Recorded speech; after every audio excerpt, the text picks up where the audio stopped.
menjadi syarat juga adalah ketika kita ini berwudu, dia adamu as-sari' lil wudu.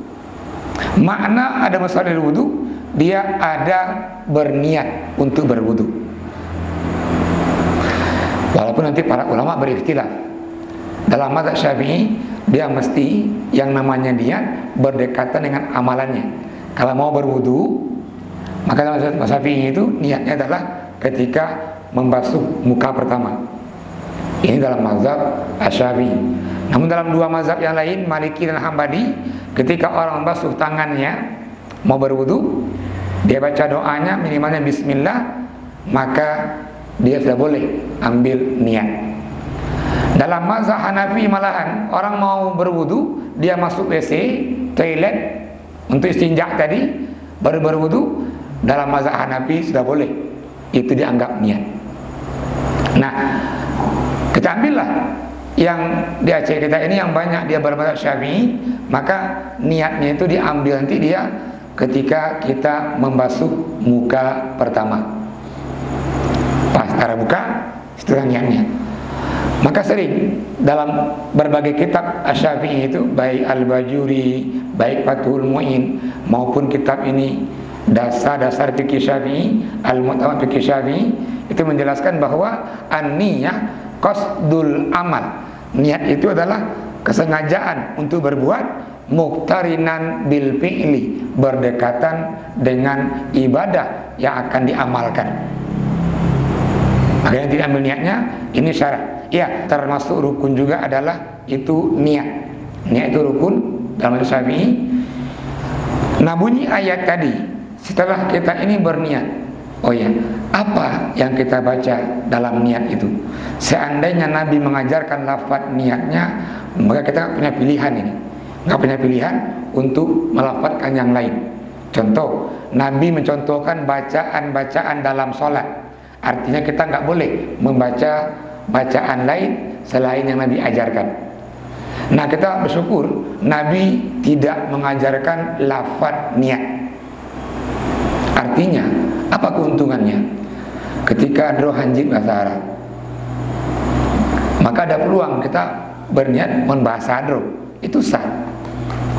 Karena Nabi nggak mengajarkan lafaz niat yang khusus. Namun yang bisa bahasa Arab, afdalnya niatnya menggunakan bahasa Arab. Apa bahasa Arabnya?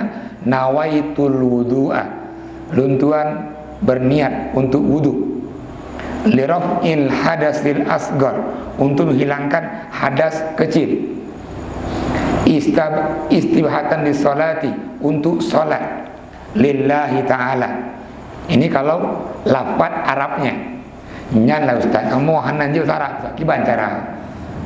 Jika bahasa kamu, bahasa dulu, itu boleh. Maka nanti jangan sampai kita ini nggak jadi sebuah ibadah karena nggak tahu niatnya. Maka para ulama mengajarkan lafaz tadi itu untuk memudahkan kita melafazkan. Ulangi, nawaitul wudu'a liraf'il hadasil asgar istibahatan lissalati lillahi ta'ala. Itu dalam bahasa Arabnya. Atau boleh dengan bahasa kita, sengaja lunduan coy semayang, menghilangkan hadas kecil untuk salat lillahi ta'ala, itu boleh. Ini balik hikmah kenapa Nabi dan para sahabat tidak mengajarkan lafaz. Namun semua ulama, semua mazhab sepakat niat itu dalam hati. Ini ittifaq, sepakat tanpa khilaf. Pada niatnya itu dia di hati. Maka di antara amalan hati itu adalah niat. Niat hati ini. Walaupun nanti Imam Asy-Syafi'i dan para ulama Asy-Syafi'i itu menganjurkan untuk dilafadzkan dibantu dengan lidahnya. Namun yang dihitung adalah hatinya.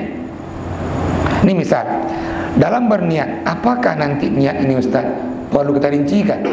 Kita rincikan. Nyo luncuk semayang untuk semayang luhu. Bapak yang buka apaan? sengaja luntuan cok ismayang menghilangkan hadas kecil untuk sholat zuhur misalnya lillahi ta'ala, maka nanti kaedah usul fikih itu mengatakan ma la yustaratu ta'yinuhu, sesuatu yang tidak disyaratkan untuk merincikan, fa'uyina, namun kita rincikan, fa'akhto'a, salah, itu bahaya. Kita salah sih, belum kepegah niatnya untuk sholat zuhur, padahal yang kata padahal setengah maghrib padahal, maka ini bahaya. Contoh, kita sholat jamaah, kita niatnya ini makmum, nggak usah sebutkan siapa nama imam. Lunduan tembayang isya 4 rakaat, makmuman kedengku din, rupanya imam dengkuan kok dengku din. Nah ini masalah. Maka yang nggak perlu dirincikan harus dirincikan. Mau wudhunya sholat maghrib, mau wudhu sholat isya, mau wudhu sholat zuhur, cukup untuk menghilangkan hadas lillahi ta'ala. Artinya perlu kita merincikan ya tadi ini untuk sholat zuhur, untuk sholat asar. Kalau betul nggak apa-apa. Yang masalah menyesalah adanya. Kayaknya masalahnya menyesalah. Dan bukan untuk sholat isya, kayak subuh berarti. Nah, kan ini salah. Maka tadi dalam kaidah usul fikih, sesuatu yang nggak dianjurkan untuk merincikan, nggak usah dirincikan. Namun jika dirincikan salah, fa'akhto'a darra, ini bahaya.